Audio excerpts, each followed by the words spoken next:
नमस्कार दोस्तों, रिपब्लिक भारत के डिजिटल प्लेटफॉर्म पर आप सभी का बहुत बहुत स्वागत है। मैं हूं आपके साथ वैभव मिश्रा। आज से 2 से 3 दिन पहले वो तस्वीरें याद करिए जब देश के प्रधानमंत्री नरेंद्र मोदी ने लक्षद्वीप के उन किनारों की तस्वीरें पोस्ट की थी जिन तस्वीरों को देखकर हर एक भारतीय खुशी से गदगद हो गया था और सबने एक लक्ष्य बना लिया था कि इस खूबसूरत जगह पर उन्हें भी अपनी जिंदगी में एक बार जाना है। दरअसल प्रधानमंत्री नरेंद्र मोदी लक्षद्वीप के दौरे पर थे और लक्षद्वीप के दौरे के दौरान उन्होंने समंदर के किनारे की इतनी खूबसूरत तस्वीरों को पोस्ट किया कि हर एक भारतीय के दिल में ये इच्छा जगी कि एक बार उन्हें इस लोकेशन पर जाना है, क्योंकि समुद्र से टकराते वो खूबसूरत किनारे, जिन खूबसूरत किनारों को वो अपनी आंखों से देखना चाहते थे। इन तस्वीरों से यह तय था कि मालदीव जैसे देश का मन जो है वो जरूर परेशान होगा। दरअसल इन तस्वीरों के बाद लगातार इन तस्वीरों पर प्रधानमंत्री की कमेंट आए। कई लोगों ने इन तस्वीरों को शेयर किया, लेकिन इन तस्वीरों को शेयर किया जाना और हर एक भारतीयों के द्वारा इस बात का जिक्र करना कि वो इस लोकेशन पर जाना चाहते हैं और इस लोकेशन को अब आने वाले वक्त में भारत सरकार को बढ़ावा देना चाहिए, तो यह तय था मालदीव जाने वाले लोगों की संख्या कम होगी तो मिर्ची मालदीव के नेताओं को लगेगी, यह भी बिल्कुल स्पष्ट था। मालदीव के 3 बड़े नेता जो मालदीव सरकार में मंत्री पद पर आसीन हैं, उन्होंने ट्वीट कर रिट्वीट कर प्रधानमंत्री नरेंद्र मोदी के इस पोस्ट पर तमाम आपत्तिजनक टिप्पणियां की। टिप्पणियां इस कदर की कि मालदीव के मंत्रियों की टिप्पणी के खिलाफ जो है हर एक भारतीय ने मोर्चा खोल दिया और जबरदस्त ट्विटर पर उनका विरोध जो है वो किया गया। विरोध के बीच सबसे बड़ी बात यह थी कि जो भारतीय लगातार मालदीव जाते थे उन भारतीयों ने भी ट्वीट करके इस बात का विरोध जताया। न सिर्फ विरोध जताया बल्कि मालदीव जाने के अपने प्लान को कैंसिल करके उस कैंसिलेशन के फॉर्म को भी रिट्वीट करके इस बात को जाहिर कर दिया कि अगर मालदीव हमारे देश के प्रधानमंत्री और हमारी खूबसूरत जगहों को लेकर कटाक्ष करेगा तो कोई भी भारतीय बर्दाश्त नहीं करेगा। लेकिन यह बात महज यहीं तक खत्म नहीं हुई। मालदीव के अंदर जब इस बार सरकार में बदलाव हुआ, मोइज्जू वहां के नए राष्ट्रपति निर्वाचित हुए, तो यह तय था कि चीन के पोस्टर बॉय मोइज्जू भारत के खिलाफ कोई ना कोई कदम जरूर रखेंगे और मालदीव और भारत के जो संबंध हैं, इन संबंधों में खटास आना भी तय था। लेकिन हर एक भारतीय और हमारी खुद सरकार भी ये सोच रही थी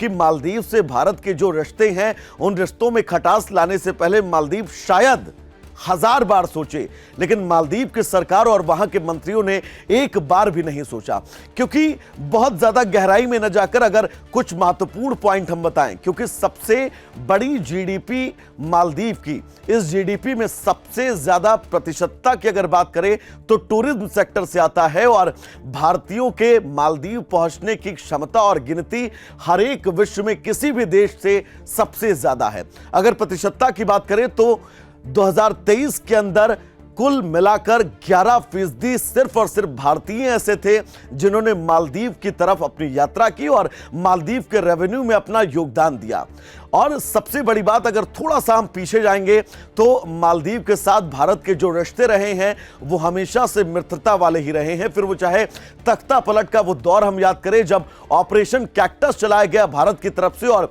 तख्ता पलट होने से भारतीय सरकार के हस्तक्षेप से वो तख्ता पलट रुका। पानी की अगर बात करें 2014 में जब मालदीव का सबसे बड़ा आरओ प्लांट पूरी तरह से ठप पड़ गया, मालदीव के लोग संकट में थे, उनके पास पीने को लेकर पानी तक नहीं था, तब हमने ही मालदीव को कई टन जो है वो पानी सप्लाई किया। उस पानी सप्लाई के माध्यम 1000 थे, लेकिन हमारा ही पानी उन लोगों के लिए जीवन रक्षक बना और ऑपरेशन नीर को हमारे देश ने अंजाम दिया। थोड़ा सा पीछे और चलते हैं, 2020 का वो दौर याद करिए जब संक्रमण काल था और इस संक्रमण काल के वक्त भारत ने बढ़ चढ़कर मालदीव की मदद की। मालदीव को तमाम जरूरी दवाइयां, इंजेक्शन दिए जिनके चलते उन्होंने कोविड वैक्सीनेशन और कोविड के दौरान अपने देशवासियों की रक्षा की। वैक्सीन की तादाद ऑपरेशन संजीवनी के तहत मालदीव के अंदर जो है वो भारत ने पहुंचाई, जिसके चलते मालदीव के अंदर उनकी अपनी ही जनता का वैक्सीनेशन हो पाया। सिर्फ ये 3 पहलू नहीं,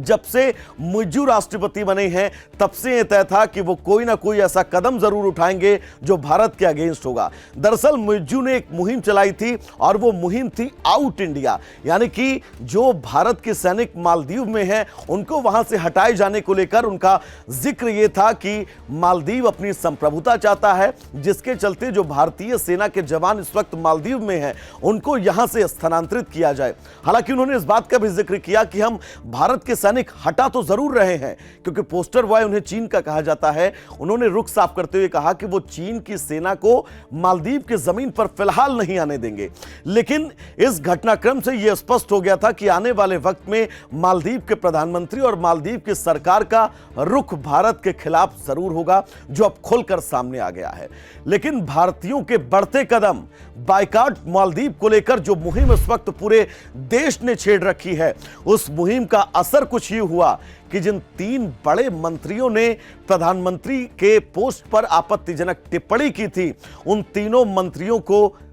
वक्त बिना गवाए बर्खास्त करना पड़ा वहां की सरकार से। न सिर्फ बर्खास्त करना पड़ा, बल्कि भारत के विदेश मंत्रालय में वहां के राजदूत पहुंच गए, जिनको तलब किया गया और उसके बाद लंबी बातचीत का सिलसिला यह चलता रहा। मालदीव को भी यह बहुत अच्छे से पता है कि भारत उसका पड़ोसी देश है और अगर इन स्थितियों में भारत से वो पंगा लेता है किसी भी मायने में, और तब तो सबसे ज्यादा स्पष्ट उसके लिए मुश्किलें हो जाएंगी जब वो हमारे देश के प्रधानमंत्री को लेकर किसी भी तरह की आपत्तिजनक टिप्पणी करेगा। लेकिन प्रधानमंत्री का लक्षद्वीप पहुंचना, लक्षद्वीप के विकास प्रोजेक्ट को नई उड़ान देना और तमाम मंत्रियों और तमाम देश के लोगों का यह कहना कि अब वो लक्षद्वीप जाना चाहते हैं, मालदीव उनके लिए अब सेकंड ऑप्शन हो गया है। क्योंकि जब उनके ही देश में इतनी खूबसूरत लोकेशन है तो आखिर वो लोग रुख क्यों करेंगे मालदीव का। मालदीव को पता है कि अब वो आने वाले वक्त में पर्यटन के हिसाब से बैकफुट पर आने वाला है, और यही बड़ी वजह है कि मालदीव के तमाम नेता, मालदीव की सरकार अब घुटने पर आने को मजबूर हो रही है। ऐसे तमाम वीडियोस देखने के लिए आप रिपब्लिक भारत के डिजिटल प्लेटफॉर्म को सब्सक्राइब करना न भूलें।